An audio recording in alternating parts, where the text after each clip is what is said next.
Hi, everybody. I'm Bob Bowman, Editor-in-Chief of Supply Chain Brain, and I want to welcome you to this presentation on route resilience, 5 strategic priorities for logistics excellence in the next year, presented by Aptian. Quick reminder, there will be an audience question and answer session at the end of this presentation. Audience members are encouraged to submit their questions at any time during the presentation by clicking on that Q&A icon at the bottom of your screen. Now, logistics professionals today are grappling with pressures from all directions, including tightening budgets and sustainability concerns. So today, we are going to outline 5 strategic priorities for fortifying logistics operations for the year ahead, from mitigating the impact of staffing challenges to innovative transportation management systems, or TMS, and cloud technology for enhanced scalability and efficiency. We'll share practical insights and real-world examples, and we'll provide a roadmap for logistics professionals seeking to thrive in the face of uncertainty. With that, I want to introduce our speaker for today. Jim Andrus is Senior Manager TMS with Aptian. Jim brings over 20 years of experience in the TMS software industry. His expertise extends to private fleet route optimization, planned versus actual route visibility, and proof of delivery. Jim is also well-versed in third-party shipping, covering parcel, truckload, air, ocean, and intermodal, with a focus on tracking and freight audit and pay. His comprehensive knowledge and skills make him a seasoned professional in the realm of transportation management. With that, I want to turn it over to Jim for the presentation. Jim, take it away. Thank you very much, Bob. Appreciate it. I'm very excited to be here. And I really hope today that people take away some good nuggets of information that will really help you in your day-to-day operations and ultimately try to improve your operations going forward. As Bob said, I got a lot of experience in the space, been around for over 30 years in transportation. So without further ado, let's jump into those 5 priorities. So the first is really, how do you protect your company from staff churn? At the end of the day, driver shortage is still an issue. As operators of either companies who own a private fleet and you're trying to keep those drivers happy, or if you're a shipper who's actually delivering your products via third-party carriers, whether that's LTL, truckload, air, ocean, you name it, all the different modes that are out there, it's fundamentally important to make sure that either your owned drivers, if you're a private fleet, or your carrier's drivers are happy. So from a private fleet perspective, if you generate the optimal routes that at the end of the day take into account lots of different business rules, such as time windows, vehicle acceptability, on those vehicles you can measure compartments, what products are compatible on those within those trailers, which drivers or vehicles are acceptable to deliver to a customer. All those types of rules are very important in generating an optimal route. But if you're not considering from a private fleet perspective, that is, what your actual driver availability is each day that you generate routes, then your plan's going to suffer, because you're going to create a great plan and then you realize, oh gosh, Jim's on PTO, he's out sick today, whatever that case may be. So it's really important to do what we like to refer to in the industry as resource level route planning. So you now know what drivers and vehicles are available. You're going to generate the optimal routes. And at the end of the day, you're going to meet your customers' requirements and the specific time windows associated with the delivery. By doing this, your drivers know when they start their day, they know when they're finished their day, and it creates that good life-work balance. A lot of the information that today a lot of people, when generating routes, do manually or even using a basic routing system, are there's a lot of information held in people's heads about how is the optimal way to generate these routes. Oh, Bob doesn't go to this area of the city. Oh, this trailer's out for maintenance, or this tractor's out for maintenance. Oh, this customer, you cannot send the driver Jim because he's upset him in the past. All that information typically is held in a person's head. But when you digitize your transportation planning, now that becomes available to all. So anybody can sit in that seat and generate your optimal route plan. So that same information holds true if you're a shipper shipping via carriers, because your carriers have those same problems. They're trying to keep their drivers happy. And if you can make life easier for your carriers that are picking up your product, and they can get in and out of your facility quicker and more efficiently, then you become a preferred shipper. So this is equally important on both sides of the house. Okay, next, priority 2 is moving your TMS to the cloud. There's obviously tons of talk in the industry by multiple different industry bodies, including Gartner, that most CIOs have, about 85% of CIOs have a cloud-first methodology. And what I feel is more important, they feel that it's that important to have this so they can remain competitive. When you think about the cloud, simply what it means is you're moving your TMS into the cloud, which provides you a better layer of security or disaster recovery, backups, and this really frees your IT staff from having to maintain and manage all this process for you. So as a user of a TMS in the cloud, you now are consolidating all information into one area so that you can start to generate better reports, better BI, more optimal plans. You can easily use the system from anywhere, anytime, 99.997% uptime. There's a lot of significant benefits of moving things to the cloud. So moving from there, priority 3 is really about show your senior leaders how you're performing. One of the biggest thing I talk to potential customers about is, that old saying, you can't measure what you don't manage. At the end of the day, it's very important for customers to identify, or for operations to identify, what are the metrics or the KPIs that are most important for them to track so they know whether or not they're successful, right? Those could be things like cost per mile, cost per case. It could be transportation costs as a percentage of revenue. There's many different KPIs, but at the end of the day, as a business, you need to decide what's important for you so that you can then measure against that to become successful.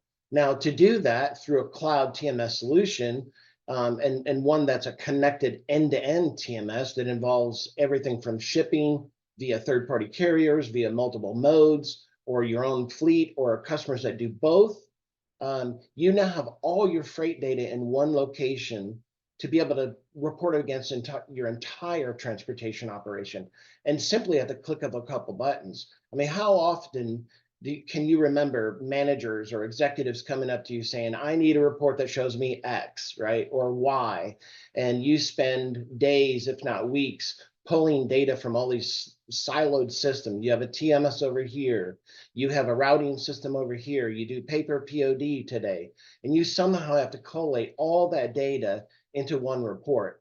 In an advanced cloud TMS, you have the ability just through a click of a few buttons, be able to generate that report. And really what that does is it paints a picture to the executive team on how well the business is performing.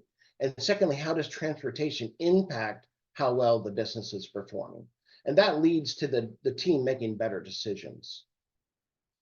From here, priority 4 is really talking about adding green metrics, or adding a green strategy to your transportation. And this can come through a lot of modes. Again, you'll hear me talk commonly about if I'm a private fleet operator versus a shipper. At the end of the day, green strategies are important to both. If you are a private fleet owner, by optimizing your routes, you're going to get better utilization of your driver's time. You're going to get better utilization on your vehicle fill. You're going to meet customer time windows more reliably, but ultimately by minimizing the number of miles driven, you're going to reduce your carbon footprint and therefore your emissions.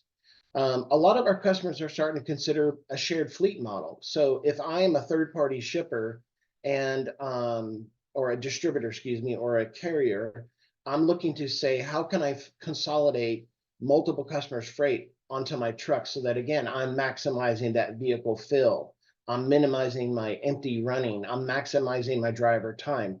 All those things lead to lower emissions.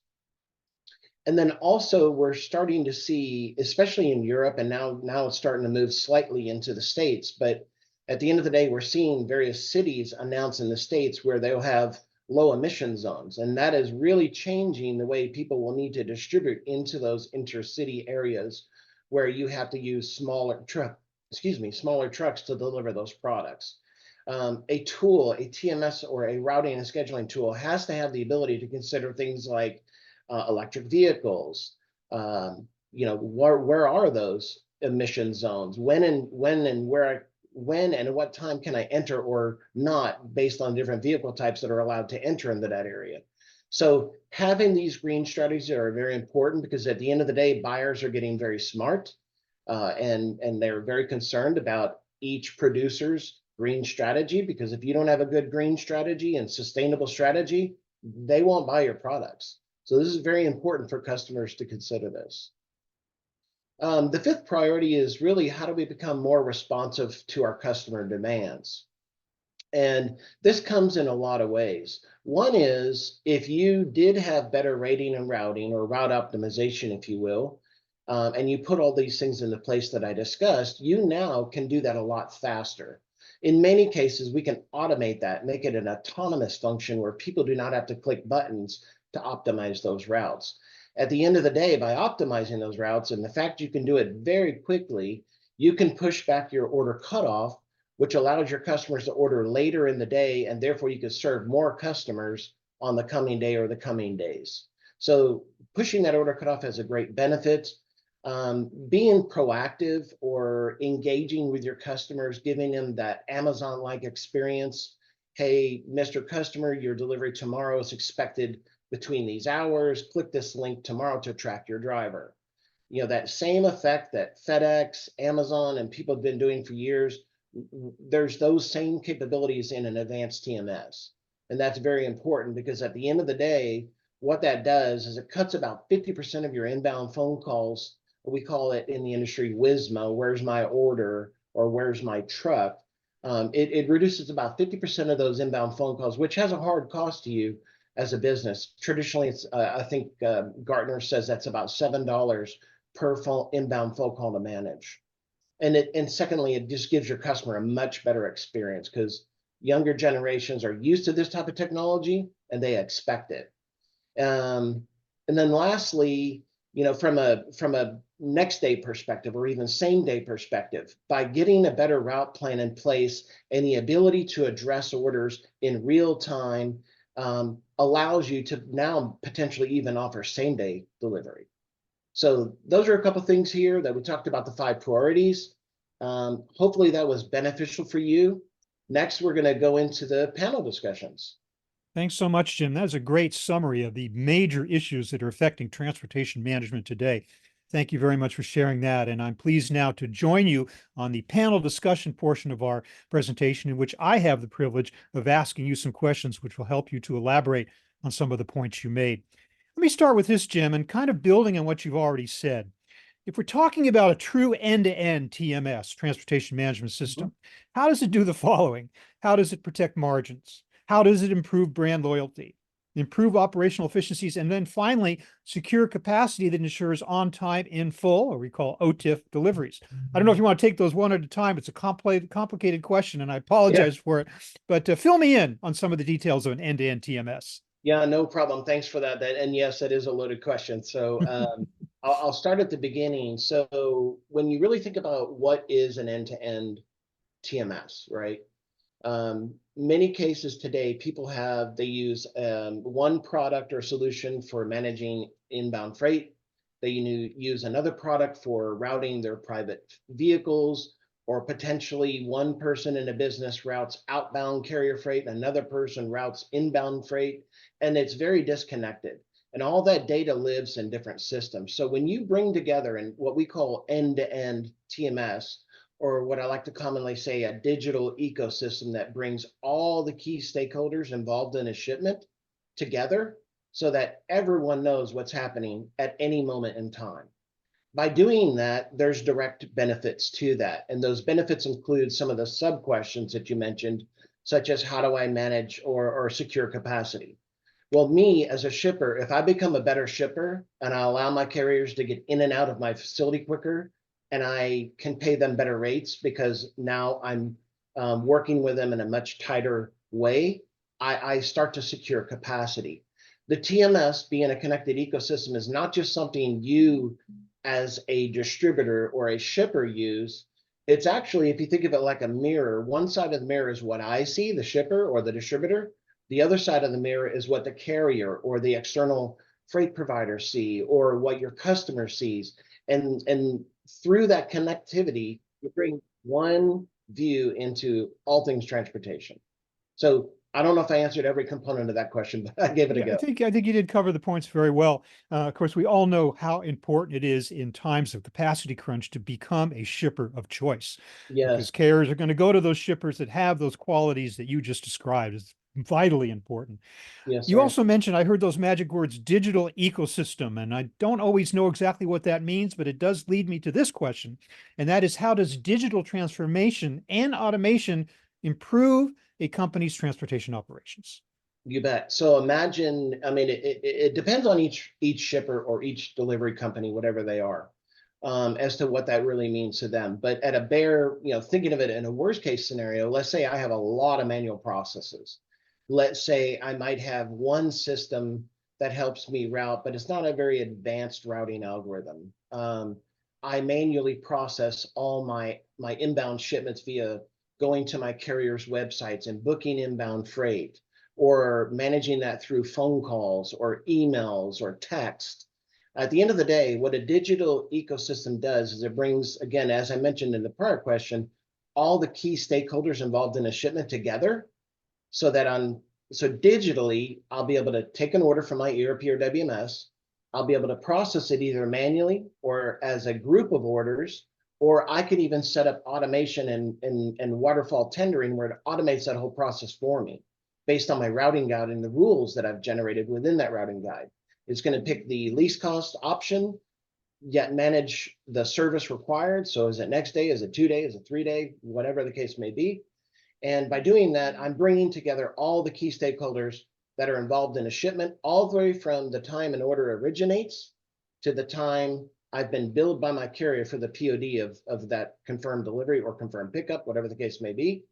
And secondly, and lastly, it brings together all the, what we call it data management. But at the end of the day, data management means freight, audit, and pay, right? So how do I make sure that I'm paying my carriers the right amount, so I'm not overpaying, but paying them in an efficient way so they're getting a good turn, a quick turn on the dollar? So a Yeah. digital ecosystem basically brings that all together in one solution.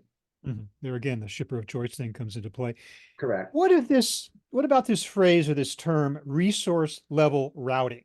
Tell me about that and how it enhances both the driver and the customer experience while also reducing cost and improving operational efficiencies.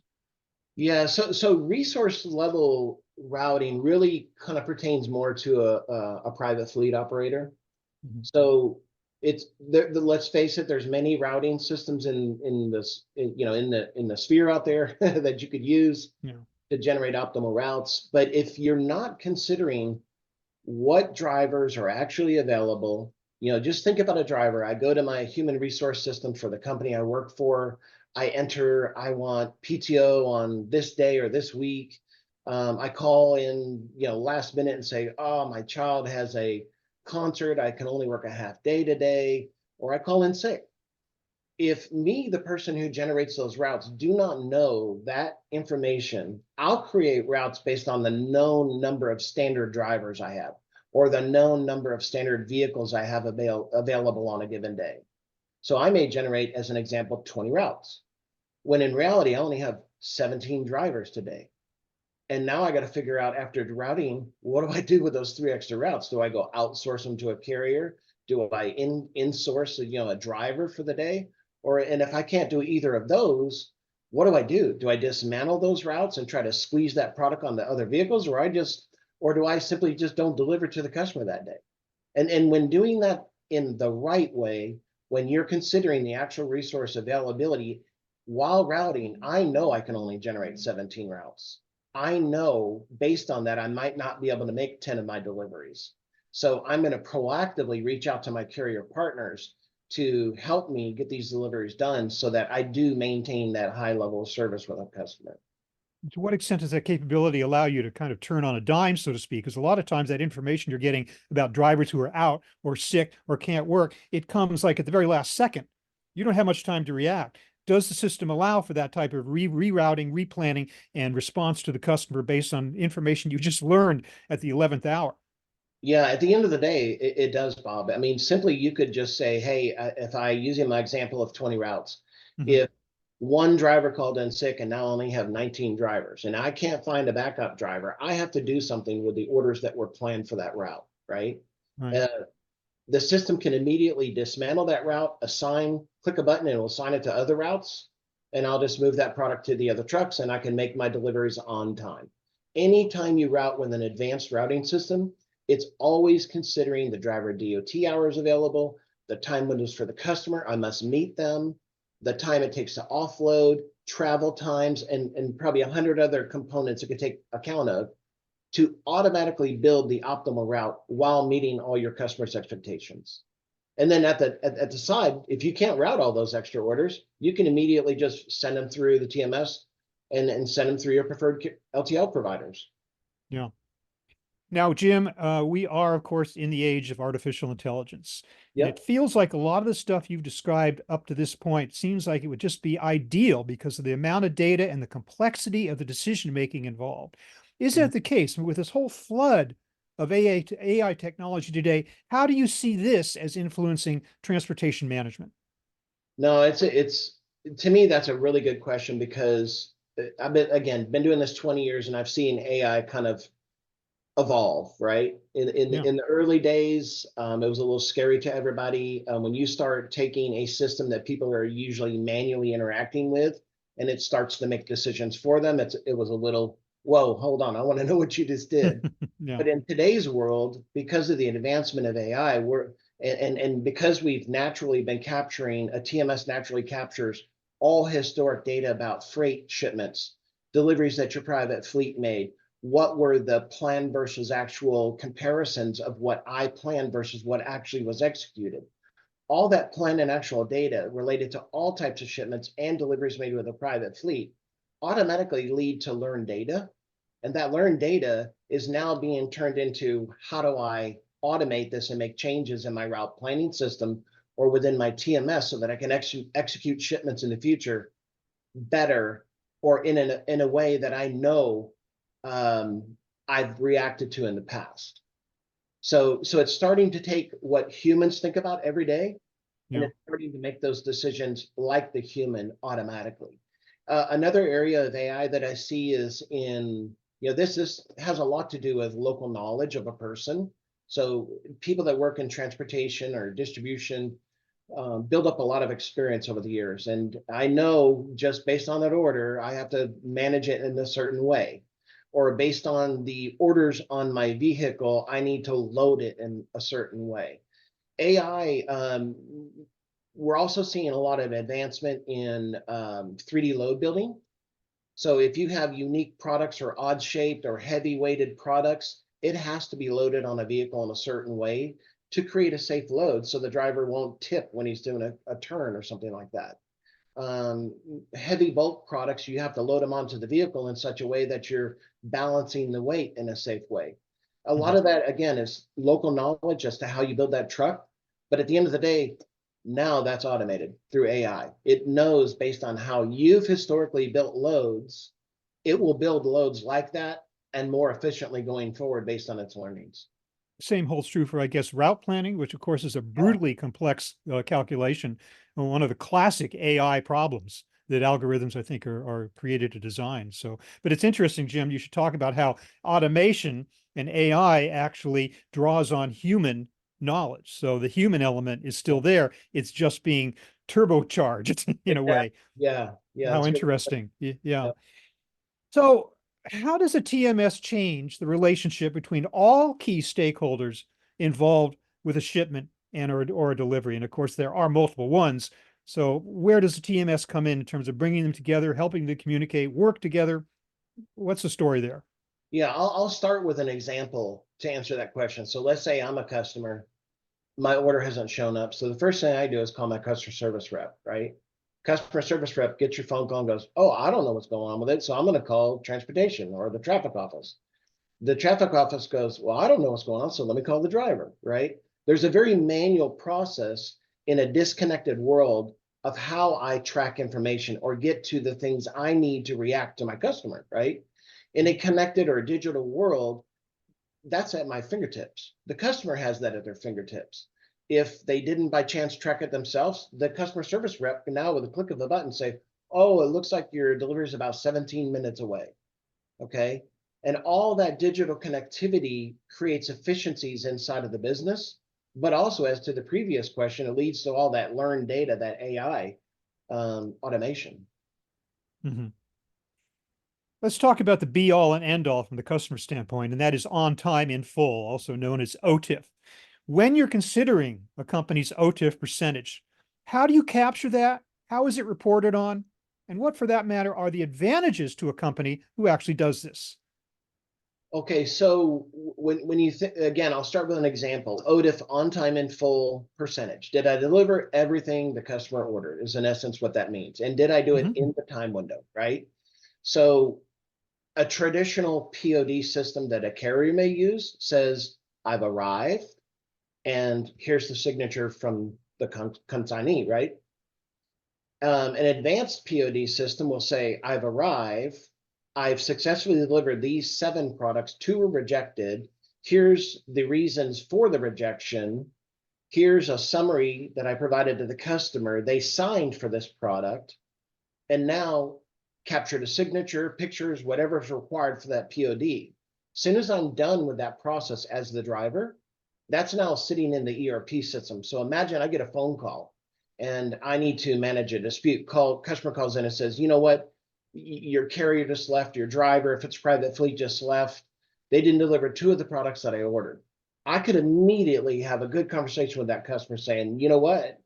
Actually, we delivered those 2 products and Joe on the dock signed for it. And here's a picture of the successful delivery. So I start to immediately have good conversations with my customers. We've found through industry studies that maybe anywhere from 10 to 20% of all deliveries can be disputed. And of those 10 to 20% of disputes, many customers typically write off about 20% of them because they don't have the proof to say, no, I did what I told you I was going to do. Wow. So what that does is bring to the table a lot of cost savings, a lot of better communication with your customer, again, improving that customer experience, your brand loyalty, and all the things that come with that. Feels like it's taking some of the advantages, the kind of best in class practice of last mile delivery to residential houses. Take a picture of the thing that you left and you're more detailed there. You're moving that also into the commercial aspect, deliveries to big distribution centers and the like. Far That, more complex problem, but still very much in place there. So that's no, great. Thank you. great call Let's out. talk. Yeah. Let's talk about business intelligence. Let's talk about control towers.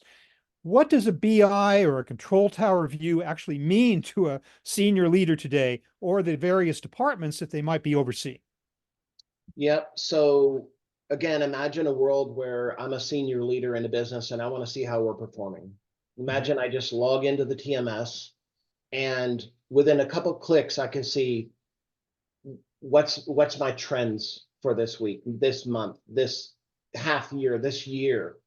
What carriers have I used most? What carriers are performing the best? What is my cost per mile? And I could go down through all the KPIs that I talked about earlier. But having a control tower view basically for different levels within the organization has different meanings. If I'm the fleet manager or the traffic manager or the operations manager, I care, are my shipments leaving the dock on time and being delivered on time?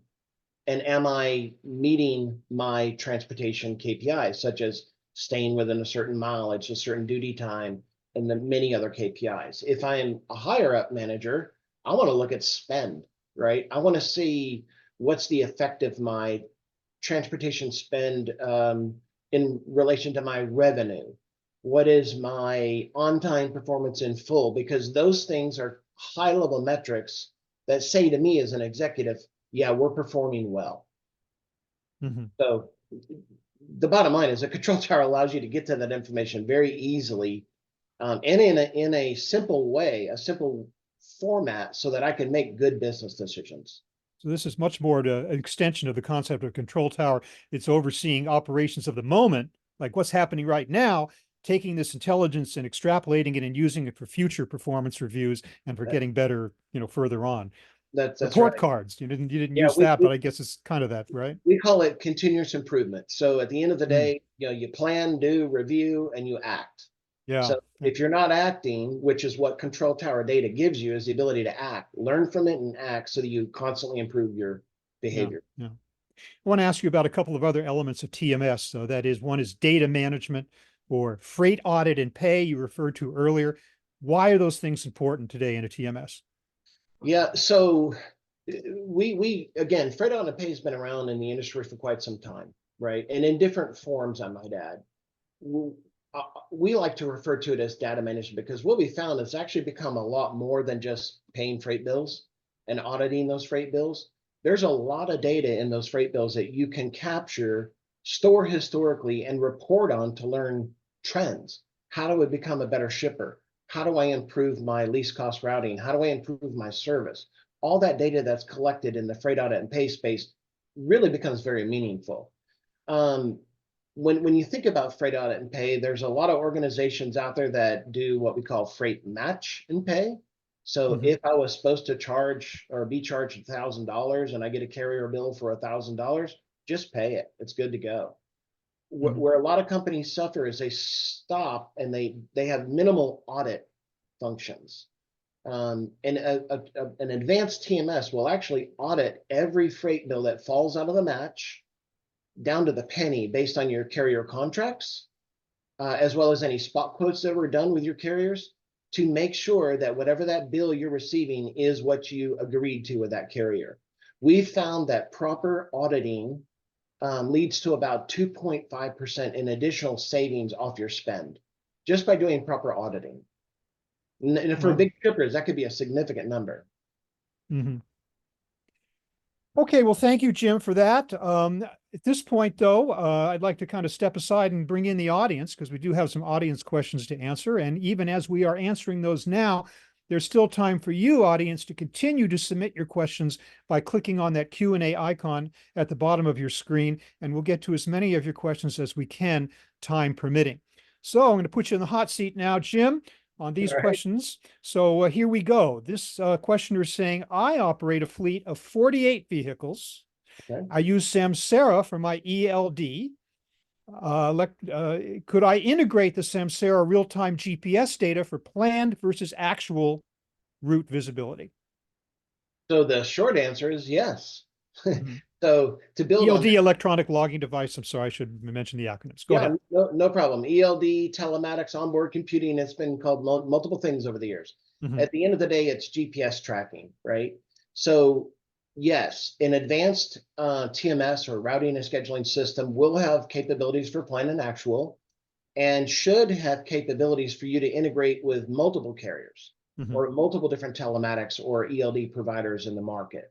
By doing so, you not only create a great plan, but you track the actuals that's coming from a company like Samsara, and you overlay within the system your plan versus actual performance.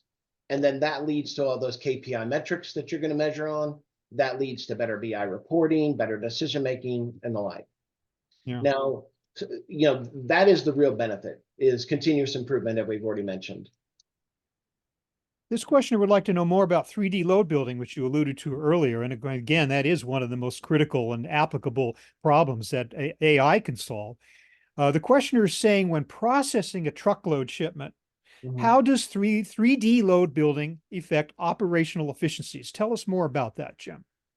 So when you think about all that local knowledge or tribal knowledge, call it what you will, on what is the right way to load this truck, that's the simple way to say it. But what is the right way to load it if it's a 48 with certain axles in a certain position versus a 53 with axles in a certain position? And now let's imagine you have 20 different trailer configurations with different axle configurations. That load building problem becomes far more complex, and it's a lot more to hold in a person's head, right? Mhm. So with 3D load building, you're not only going to generate multi-stop routes or full truckloads, but it's going to help you understand how to load that product on that vehicle based on all those characteristics of the trailer itself. And it will make sure it's generating And again, any AI has to be taught first, and then it learns from there on out. So Mhm. as it learns, it will now build loads that are optimized but safe for your either your private fleet driver to operate or your carrier to pull for you. Takes into account things like hazardous materials, I assume, Yep. shipment weight and cube, so that you're not overloading, even though you may cube out, but you know, the weight could be a consideration. So again, a very complex problem. It's very interesting how that can Yeah. handle it. And if you Yeah. imagine the 3D visualization side of this, you're now seeing color coded order one is customer one. It's colored, I don't know, whatever color black, and Hmm. it's in this position on the trailer. Customer two is colored purple. It's in this position. So it's that old Tetris problem. How do I take all this stuff and fit it together on my trailer in a safe load? Yeah. Trying to maximize the capacity of the vehicle as well. Of course, that was we were talking about truck. The questioner was asking about truckload. It's even more complex with an LTL or less than Yes. truckload when you have to assume, you know, the order of the things according to the stops that you're making. That's another, you know, another level of complexity, which I assume is approachable through a modern day TMS. Right. 100%. When you think about the concept of what 3D load building does, take it one layer deeper, and it does this as well. It's pallet building. How do I Yeah. build the most efficient pallets to then load on the truck most efficiently, right? Hmm. The Hmm. 3D load building does all aspects of that. Great. Here's another question about control towers, Jim. When we're considering the control tower concept, can it include all modes? You're talking specifically rail car management and tracking? Yes or no? Yeah, yeah. So sorry, I thought I didn't wait for your done. No, I'm sorry. Yeah, go ahead. Yeah, at the end of the day, again, I use the word advanced, but Hmm. a product that's mature in the market should give you the ability to access visibility for any mode, whether it's Hmm. rail, LTL, truckload, air, ocean, uh, Intermodal. your Yeah. private fleet. Exactly. Hmm. Imagine you want to just punch in a sales order number and you want to see what's going on with that sales order. Doesn't shouldn't matter what the mode is. An advanced TMS should allow you to access visibility across all modes. And Hmm. at the end of the day, that brings you back to that digital ecosystem, having things at the ready so you can make good business decisions, so you can manage exceptions that come about in the day. But again, an advanced TMS should give you that capability to manage everything. Hmm. Of course, you've got to be in communication with all the different elements of a multi-modal type of operation. You've got to depend on reporting of the rail leg, on the truck leg, on the Correct. trailer, on you know, transloading. Yep. All the partners have to participate and cooperate in terms of data input, right? I Yeah. guess that's not an That's issue a these great days. that's a great call out because Yeah. at the end of the day, you have very large carriers that have these technology capabilities. You have very small carriers that don't have these technical capabilities. Hmm. And through an advanced TMS, you do have the ability to provide an applet that a smaller carrier could utilize to be tracked. And it only really tracks that carrier at the point of pickup to the point of delivery. But again, a TMS will give you capabilities to work with any size partner in Hmm. any mode. And if it is intermodal, it'll help you break down the legs. I call it legs, the different pieces of that intermodal, right? And you're Yeah. going to get independent tracking across all those pieces, as well as a lot of systems also now are giving you not only actual deliveries as products move through its network, but predictive arrivals. So for instance, in the marine space, if I'm going to do a shipment on or a cargo shipment via container and it's going to hit 3 or 4 different ports, I'm getting visibility to the predicted arrival at the next port. So if I'm a manufacturer and what's on that container is my inbound raw materials, that's pretty important for me to know that it's going to be really late because that's going to affect my production. And I might Yeah. want to retool my production facility to be able to generate a different set of products more efficiently so that I can have something to sell versus just waiting on something I don't know when it's going to arrive. Yeah. This questioner wants to know how a TMS improves dock scheduling, which is a question I really like because it affects not only the quality of the service to the distribution center, so they're not waiting for trucks to show up that aren't there, and it affects the quality of the driver who doesn't want to show up and not have his truck or his load ready to be received. So where does the TMS come into the picture? This questioner wants to know improving dock scheduling. Yeah. So at the end of the day, when you think about dock scheduling, you have outbound and inbound coming into your dock, right? You have Hmm. things leaving and things coming to your dock. If you have a congested dock and you're not considering how many shipments can come in and out of every door, and as I book those shipments and I'm planning a time for them to dispatch or a time for them to arrive, it's inbound, I'm going to inadvertently create congestion on my dock. Hmm. So by having a dock scheduling, you're basically breaking down each dock into a time schedule. And in that time schedule, you're booking how many outbound and or inbound loads I can dedicate to each dock. So now as I'm routing and rating and tendering or dispatching my private fleet, I'm going to make sure that I'm not overloading the warehouse so that I have good efficiencies getting products picked, staged, loaded onto a truck and out the door. And Hmm. reverse of that, when my carrier shows up to pick something up, they're not sitting there in detention waiting for 45 minutes. They're Yeah. they're coming in, getting picked up, and again going out and back to that statement we've said a few times now, becoming a preferred shipper. Dock scheduling Hmm. is actually a big part of how you become a preferred shipper. Hmm. And how you keep your drivers too, Yes, because exactly. I Yeah, mean, they're going to get frustrated if they get caught up in this, and they're going to go look for jobs elsewhere if they have to spend right. hours sitting around in a yard somewhere waiting to check in or check out. So yeah. Yeah. The other thing I'll throw out there that when looking at a TMS, something to consider is if I'm an outbound shipper delivering to one of the major big box stores, I'm required to schedule an appointment, right? Sure. And I have to arrive at that appointment. Some penalize a lot heavier than others. But at the end of the day, if I don't arrive within that window, I'm getting charged and it's going to cost me more money, right? Hmm. So an advanced TMS will automate that appointment booking. And then when that appointment's booked, it'll automate that into the scheduling of that load. So the rating, routing, and tendering of that load is taking account of those appointments. So if I'm creating a multi-stop truckload I'm putting out on a carrier, I'm going to ensure that I'm routing it to a level that I'll arrive at based on my appointment windows, take into account travel, weather, traffic patterns, and a number of other things. So just another thing to consider there. Yeah, yeah. This is another question that kind of has to do with the idea of all the different parties involved in transportation. This questioner says we use a private fleet for outbound deliveries, Yep. third-party carriers for all inbound POs. Can, pardon me, I'm choking up at this idea. Can a TMS provide a single view of all freight, regardless of mode? The short answer is yes. And we've kind of talked to that a little bit today, Yeah. right? Hmm. Hmm. But really it's that ecosystem concept that I'm talking about. And even if you do have third-party systems that you cannot get rid of, that can be connected into the TMS to give you that single view. Yeah.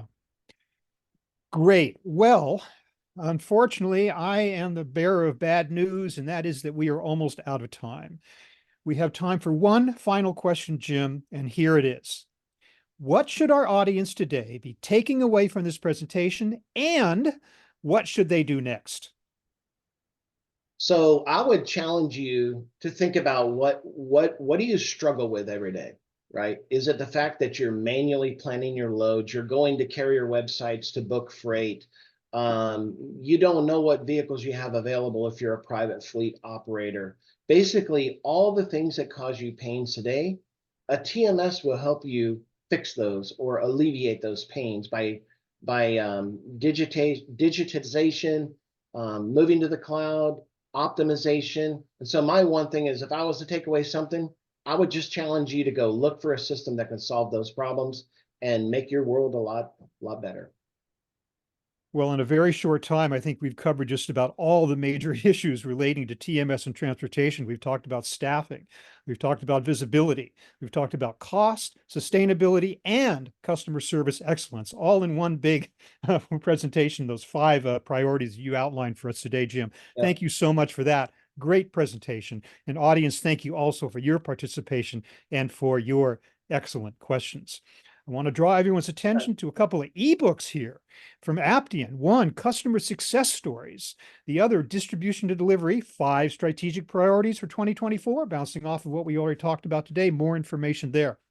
There's a couple of QR codes that you can scan to get your access to these ebooks, but if you don't have time in the next few seconds in order to take a screenshot of that, don't worry. That information will be provided to all webinar attendees within 24 hours of the end of this presentation. So once again, thank you, Jim, Andres. Thank you so much. Thank you, audience. Everybody, have a fantastic day.